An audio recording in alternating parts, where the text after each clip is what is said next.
Yo, what's up guys? It's Noah here, and in today's video, we're going to be breaking down the NBA slate on Draftkings and Yahoo for Sunday, June the 6th.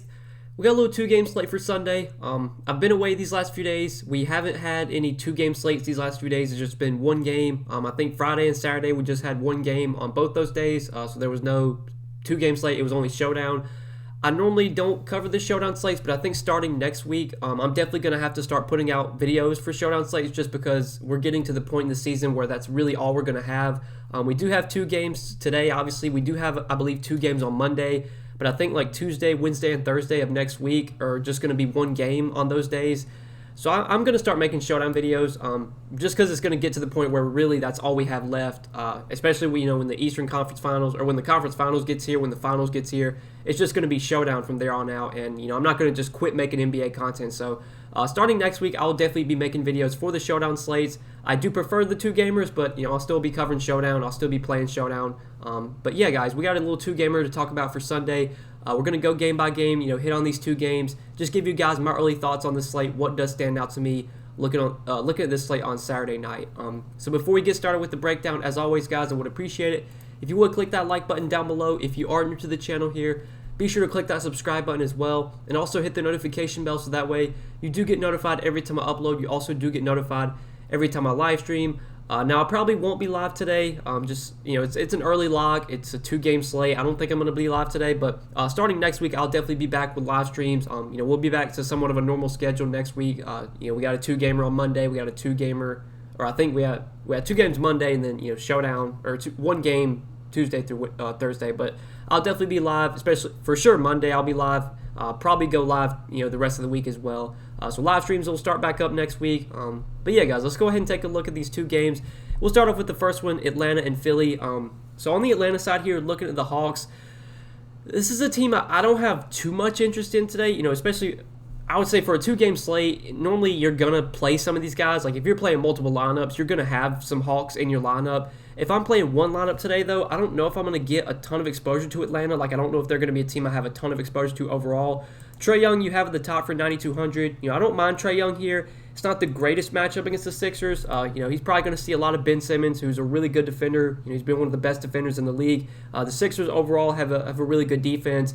But Trae Young, here in the postseason is going to play probably, at least I would say, he should play like 36 to 40 minutes. We haven't seen massive minutes from Trae Young so far in the playoffs, but he did get up to 41 last game in their most recent game against the Knicks, which they won. So I have some interest in Trae Young, but when you look at the other studs we have, we could maybe have Embiid. We don't know yet if Embiid's playing. That's huge news that we're still waiting on. You have Ben Simmons, Tobias Harris you could go to if Embiid gets ruled out. You have Kawhi you could play. You have Luka. But there are other studs I think I do prefer today, but Trae Young definitely viable. I think he will probably be one of the lower owned stud options if I had to guess. Now on a two-game slate, everyone's going to get ownership, but I think Trae Young won't be like 60% owned. I think he'll probably come in around 20 to 30%, which is fairly low for a two-gamer. So just for that reason, Trae's viable, but I think he's more of a tournament play for me. There are other studs I think I do have ahead of him right now. Then you have Clint Capella at 7,700. Definitely like Capella here, just given the lack of options at center. On a two-game slate, you have to roster at least one center. There's not a ton of plays here. You have Embiid at the top, who maybe we could go to. We don't know yet. If Embiid gets ruled out, that basically leaves you with Capella, Porzingis, John Collins, and Dwight Howard as your only centers. You could play Boban, who we'll talk about later, but center is pretty thin today. I think going to Capella does make plenty of sense, just given the lack of options at the position. If Joel Embiid does not play, that does make me like Capella a lot more. It'll become a lot better matchup for Capella if Embiid does get ruled out. So we'll have to wait and see, Embiid's status. That is obviously very important. I think Capella is viable regardless, but it will become a little bit of a tougher matchup if Embiid does wind up playing. Still viable, though, just given the lack of options at center. And then Bogdan, he's been someone that I really haven't played much in the playoffs so far. I don't think I'm going to get to him today. Like, he just feels a little bit too expensive at 6,900. I feel like he should be probably around like 6K, maybe like 6,200. Close to 7K, you're going to need like 40-plus Draftkings points from Bogdan. And could he go out there and put up 40-plus today? He absolutely could. But I don't think he's going to be someone I really build around, or I don't think he's going to be like a part of my core. John Collins, the price tag I think is somewhat appealing, 5,900. He's been super inconsistent this season. You never know what you're getting from John Collins. But the upside is still there. We do know Collins can put up 35, 40 DK points any night. just given the price alone, I think Collins is viable, but again, not a guy that I have a ton of confidence in. And then DeAndre Hunter, I would actually like some for value if he does wind up playing today. He is currently questionable, so this will be something to monitor. If DeAndre Hunter does get ruled out, I think the guy that will most likely benefit will be Kevin Huerter, and we'll talk about him in a second. But, last game against the Knicks, DeAndre Hunter played 34 minutes in that series. In competitive games, he was playing like 32 to 35 minutes. I think if Hunter plays today and he's full go, we probably get like 34, 35 minutes from him. And at 4,400 on a 2-game slate, like I'm definitely going to DeAndre Hunter for value if he's able to go today. He'll be someone that I have some interest in from Atlanta. He's probably my favorite play from this Hawks team, assuming he plays. He's the guy that I do have a lot of interest in. And then Kevin Huerter, if DeAndre Hunter gets ruled out, I assume Kevin Huerter would start. If he does, for 4K, he would be another solid value play. So basically, Hunter, if he plays, I like for value. Huerter, if Hunter gets ruled out, is the guy you can look to for cheap. But that's probably it for Atlanta. Like, I don't think I'm going to anyone else on this team. Trae Young, Capela, and Hunter, I think are my 3 favorite plays for sure. And then, John Collins is viable. I don't love him, but he's viable. Same with Bogdan. But yeah, Young, Capela, and Hunter, the guys I really like from the Hawks. Now, on the Philly side, it's tough to really break down the Sixers right now until we get an update on Joel Embiid. Embiid is expected to go through warm-ups, and they're going to make the decision then. Luckily, this is the first game of the slate, so we'll have this news before lock. I have no idea if Embiid plays or not. Just reading, the little blurb right here, it says he was not able to participate in live action during Saturday's practice. So the fact that he didn't participate in live action on Saturday probably makes me assume he's going to be out, but we really don't know here. It's just a wait and see for now. If Embiid does play, it's tough to it's tough to really gauge like what kind of restriction he's going to be on, if he's going to be full go, if he's fully healthy. Like we don't know if this is going to be, we don't know if this is going to be like an Anthony Davis type of situation where Anthony Davis really wasn't healthy, but he just wanted to be out there to help his team, and then he re-injures himself. Like that could happen here with Embiid. Embiid could wind up playing. We don't know if he's fully healthy or not, and then he goes out there and like re-injures himself. We just don't really know. 9,400, he's going to be a risky option even if he does play, but he should be low owned. I would assume that Embiid will come in a lot lower owned than some other studs. So if you want to go to him, it's fine. He's a little bit more risky today though than he normally would be, just given we don't exactly know what his health is right now. If he does wind up getting ruled out, though, I mean, we know who benefits. Tobias Harris, Ben Simmons. Last game with Embiid out, you got big games from both those guys. Tobias Harris played 37 minutes, had 57 DK points in that win against the Wizards. Ben Simmons also had 50-plus DK points, 56, had played 39 minutes, had a triple-double in that game. Regardless, we're going to get like 36 to 40 minutes from both these guys. Obviously, their production will be a lot better if Embiid's not out there. But regardless of if Embiid's out there or not, you're going to get the minutes from Harris and Simmons now. If Embiid is in, these guys are maybe a little bit overpriced, but I think they'd still be viable. And Ben Simmons, I do like a good amount. Like, even if Embiid plays, I think Ben Simmons is someone I'll for sure be looking to. 8,300 on DK, $37 on Yahoo. He's a guy that I do like at point guard today. Like I said, we know the minutes are going to be there regardless. The production does go up with Embiid off the floor. His usage gets a little bit of a boost. His fantasy production overall will just see a spike. For 8,300, again, if Embiid plays, maybe Ben Simmons is a little bit overpriced, but still a guy that has 50-plus point upside. I mean, we saw him go for 50-plus DK points in the first 2 games in this Wizards series, and Embiid played in both those games. So I do like Ben Simmons here, 8,300. Obviously, he'll look better if Embiid's out, but even if Embiid plays, I think Ben Simmons is still viable. Same could be said for Tobias Harris, although I think between Harris or Simmons, I probably would rather play Simmons. But if Embiid sits, you can definitely go to both guys once again. But then Seth Curry, you have at 5,100 on a 2-game slate. I think Seth Curry looks like a pretty good option here. He's going to start, play 30 to 32 minutes, maybe more. We know he's a good shooter. He's a very efficient shooter. Curry's, another one of these guys you don't really know what you're going to get from him on a nightly basis, but the minutes should be there. The price tag's reasonable. I think Curry looks like a pretty good, mid-range option on a short 2-game slate where we don't really have a ton of great plays that stand out. I definitely like Seth Curry today at 5,100 on DK, and I think on Yahoo, that's where he looks really good. $13, he is super cheap. I really like Seth Curry on Yahoo. Like him a little bit more there than DK, but still at 5,100 on DK, definitely have interest in Seth Curry. Seth Curry, another guy that probably would get a little bit of a boost if Embiid's not out there. But regardless, he would be viable. And the same could be said for Danny Green. Another guy, we don't really know what we're going to get from him. He could score 25, 30 DK points. He could score 15 DK points. Danny Green, a pretty low usage player, but He's going to get the minutes. He should start, play 30 to 32 minutes. 4,700. If you need, Danny Green for a value play, I don't mind that at all. I'm definitely fine using him as like a last piece in. If he just makes everything work, I'm totally fine playing Danny Green. I don't think he's going to be someone that I, start my lineups with on this slate, but for sure in play on a 2-gamer. And then Dwight Howard, obviously is just a wait and see. If Embiid does not play, I do have a lot of interest in Dwight Howard. Now, I want to note that last game with Embiid out, Dwight Howard only played 16 minutes. He was very, very efficient in that time. He had 30 DraftKings points in those 16 minutes. That's a concern, but this was definitely a different matchup. Against the Wizards, they're a team that kind of plays small. They don't really have like a big out. I mean, they have Robin Lopez, they have Gafford, but they don't really have a true big center like Clint Capella. So I think if Embiid's out, we might see them start Dwight Howard at center. Obviously, they didn't do that last game, but this is just a totally different matchup. You're going to need some size out there to guard Capella. Like, there's no way that they start Ben Simmons against Capella. At least I wouldn't think they would. But, I mean, last game they started Ben Simmons at center. We'll have to see what they do today.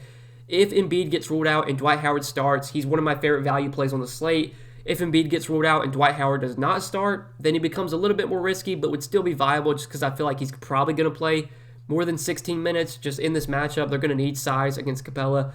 So definitely like Dwight Howard today if Embiid does not wind up playing. And then Tyrese Maxey, he's been playing really well off the bench these last 2 games without Embiid. 22, 26 minutes, 23, 25 DK points. I think if Embiid sits, we probably get like low to mid-20s minutes from Maxey. He's a really good scorer. He's a guy that can be productive when he's on the floor. I really only have interest in him if Embiid's out. So he'll be someone to keep an eye on for sure, depending on the status of Embiid. And then the last guy, Matisse Thybulle, did start last game. They went with that weird lineup where they started Ben Simmons at center. They could do that again today if Embiid's out. We don't really know, but last game Thybulle only played 16 minutes, which is definitely not what you want to see. He did have 4 fouls in that time, though. I would assume if Thybulle starts again, we probably get more than 16 minutes, like probably 22 to 24, maybe more than that. For 3,300, he'd be a decent value play on a 2-gamer, but yeah, it's tough to really go too deep into the Sixers team until we get news on Embiid. I think right now, Ben Simmons and Seth Curry, I do like regardless of Embiid's status. Obviously, they will look better if Embiid's out, but I think they're both still playable if Embiid's in. But if Embiid gets ruled out, then it just becomes, load up on the Sixers. Simmons, Harris, Curry, Green, Howard, Maxey, like all these guys become good options if Embiid's out. So we need this news. We'll obviously have to wait and see, what happens with Embiid on Sunday. But yeah, first game of the day, so, we'll have this news before lock. But let's talk about the next game, Dallas and the Clippers. We'll end on this one, obviously. So on the Dallas side, talking about the top here with Luka. Right now, Luka's list is probable, so he should be playing here. It's a Game 7. He's going to play. We should probably get like 42 to 44 minutes from Luka. Most of the time in the playoffs, these stars will play like 40 minutes a night. In a Game 7 elimination game, there's a good chance they play more than that. Like, we could get like 44 minutes from Luka here. At 11,100, I think he's obviously a really good option.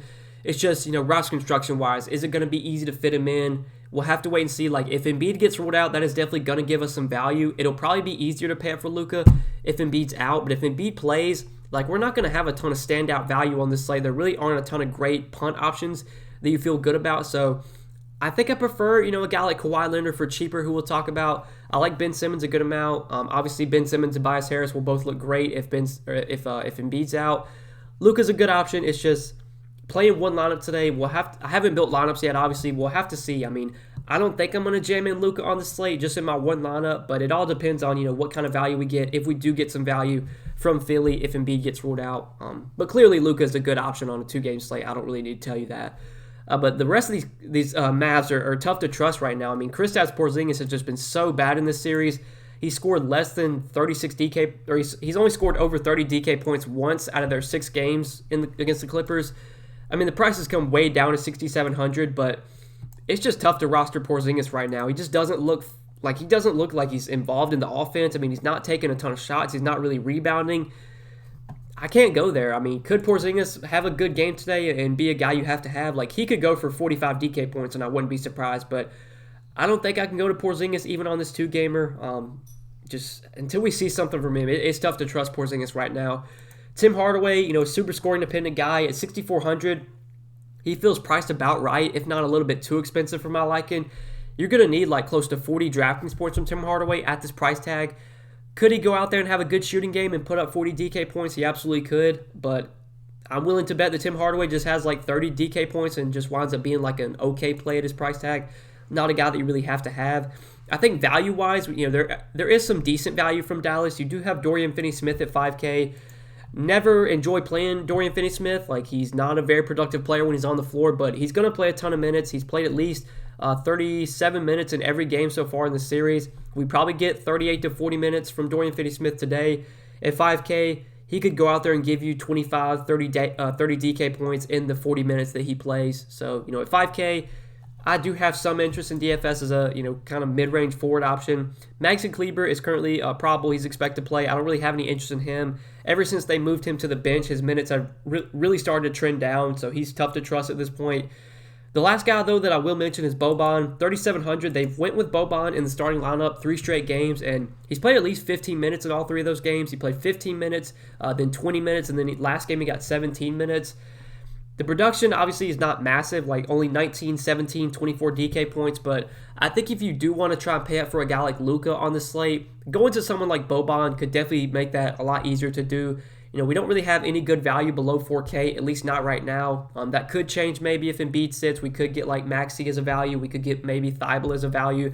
But Boban I definitely have some interest in. He probably starts and plays like 15 to 18 minutes.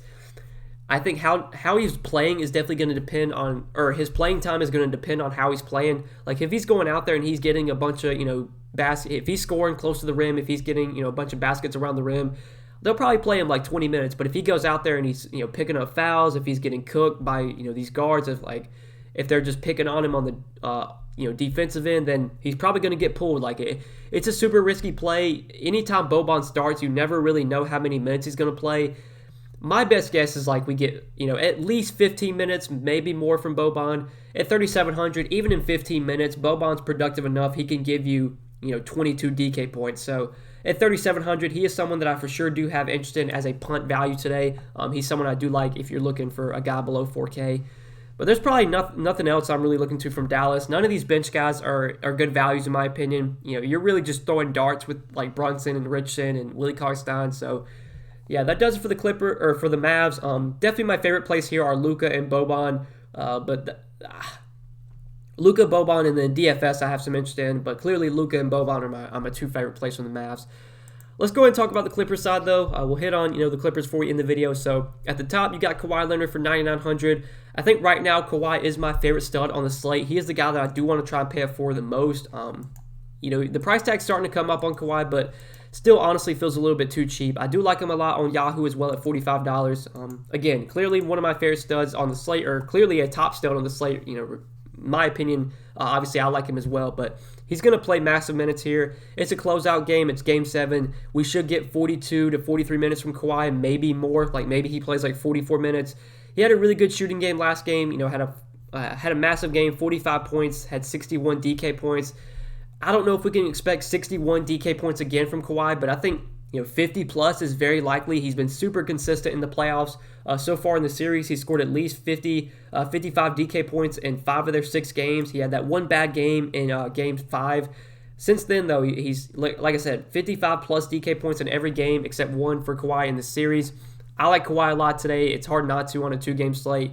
He's cheaper than Luka. He's $1,000 less than Luka, or $1,200 less than Luka. So I think taking the savings, dropping down to Luka, or dropping down to Kawhi from Luka is probably going to be the way that I look to go on the slate. And then maybe if Embiid gets rolled out and we get some value, then maybe you could play like Luka and Kawhi together. I don't really know, haven't built lineups yet, but yeah, definitely like Kawhi a ton here. Clearly a top play on this slate. And then Paul George at 9K, I have some interest in as well. I think Paul George, a little bit more risky than Kawhi. PG's floor and his ceiling hasn't been quite as high as Kawhi's has, but he's also been pretty good in this series. He's put up at least 50 DK points in 3 of their 6 games. Again, he's a little bit more inconsistent. You can get 35, 40 DK points from PG at times, but he's going to play massive minutes. He played 46 minutes last game. I mean, Paul George might play the entire game here. We don't really know, but in a Game 7 closeout game, win or go home, you're going to see these stars play massive, massive minutes. So definitely have interest in Paul George as well. I would put him behind Kawhi, but clearly another good pay-up option on this slate. I think him and Trae Young would be pretty close for me. I think probably give the edge to Trae Young. especially, if I'm playing Kawhi already. I don't know if I'm going to play PG and Kawhi together. But yeah, Paul George is a good option. Him and Trae Young would be very close for me. I think I would give the edge to Trae, though, right now. And then, we need to talk about some of these other options. I think a lot of these other Clippers do look pretty appealing. Reggie Jackson for 5,400, I do have a lot of interest in today. He played 38 minutes last game, and, pretty much in this series, he's been locked into around 30 minutes a night. 30, 34, 30, 29, 38. He shot the ball really well last game. He came out and, he came out and scored like 12 quick points. He had a really good offensive game. Maybe that's one of the reasons he played 38 minutes. I don't know if we're going to get 38 minutes again from Reggie Jackson, but I think 32 to 34 is pretty likely. Patrick Beverley's basically out of the rotation at this point. It's just Reggie Jackson and Rondo and Terrence Mann. Those are the guys just getting, the guard minutes. Paul George, obviously, as well. Yeah, so 5,400 for Reggie Jackson. If he's going to play low to mid-30s minutes, I do like him a good amount as like a mid-range option. He's for sure someone I have interested in on this slate. And on Yahoo, he looks pretty appealing over there as well, $17. Definitely like Reggie Jackson on Yahoo as well. And then Marcus Morris, going to play a ton of minutes. Not the most productive player on a point-per-minute basis. Playing alongside playing alongside Kawhi and PG, that doesn't really help Marcus Morris. He's not nearly as productive playing alongside those guys. We saw him have a very bad game last game, even though he played 42 minutes, only had 11 Draftkings points, but did have a really bad shooting game, 1 for 10 from the field, 0 for 3 from 3. Pretty much since they took ZUBAC out of the starting lineup and, have decided to play like small ball, that's been great for Marcus Morris. He's played 42 minutes in back-to-back games. If we're going to get anywhere near 40 minutes from Marcus Morris, even if he's not that productive when he's out there, like 40 minutes is hard to pass up at this price tag. It's hard to find guys below 5K that are going to play 38 to 40 minutes. So that alone makes Marcus Morris a viable option. I think I do feel better about Nick Batum, though, at a similar price point. Now, Batum on a point-per-minute basis is not a great guy, to roster either. He's not a super productive player when he's on the floor, but he's also going to get massive minutes, 36, 33, 37 minutes. The last 3 games that he has started, he's played at least 33 minutes in those games. The production's been somewhat consistent, 28, 23, 20 DK points. Batum never feels like a guy you have to roster just because his ceiling isn't that massive. But again, it's a 2-game slate. We don't really have any value right now. For 4,800, I'm definitely looking to Batum as a value option below 5K. I'm definitely looking to Marcus Morris as well. These are guys I do have a lot of interest in. I think I'd give the edge to Batum right now, but both guys are definitely in play. And then Batum, I think, also looks really good on Yahoo. $12 definitely feels a little bit too cheap there. So like Batum a lot, like Marcus Morris a lot. PG, Kawhi, obviously great options.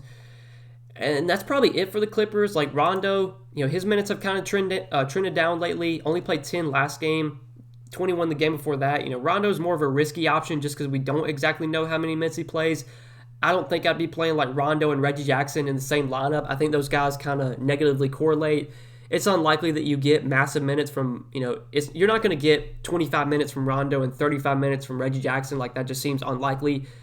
Like last game, we obviously saw Reggie Jackson have a huge game, play 38 minutes, so Rondo only played 10 minutes. If Reggie Jackson comes out and has a really big game again, that probably means Rondo's only getting, 10, 15 minutes at the most. So you can definitely take a shot on Rondo. I would say, though, if you are playing Rondo, probably don't play Reggie Jackson in the same lineup with him. Serge Ibaka, we don't know if he's playing yet. He's doubtful, yeah. So he's not expected to play. I don't think him being, even if he was playing, I don't think that really matters.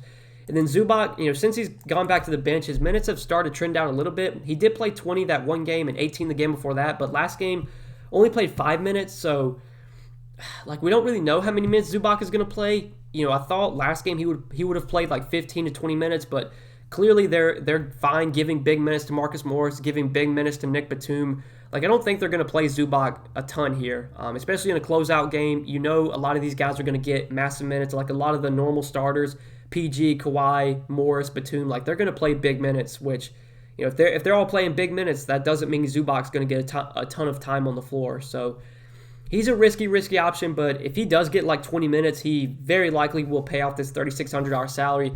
I just have no confidence that he gets 20 minutes or that he even plays 10 minutes. We just don't really know with ZUBAC. He's super risky. I feel better about Boban just because we know Boban's going to start and probably at least get 12 to 15 minutes. I probably would rather roster Boban over ZUBAC, honestly. But yeah, guys, that does it for the Clippers. I think we covered basically everyone that I have interest in on this team, and I think we've covered everything for this little 2-game Sunday slate. So hope you guys enjoyed the video. As always, I do appreciate you watching. If you did enjoy, be sure to click that like button down below before you do get out of here. click that subscribe button as well, and also hit the notification bell so that way you do get notified every time I upload. You also do get notified every time I live stream. I won't be streaming today, guys, but I'll definitely be back next week. We'll have the streams back up starting next week, starting Monday. So yeah, guys, I hope you enjoy your Sunday. Hope you win some money today. Best of luck on the slate. We will see you in the next one. Good luck today, guys. Peace.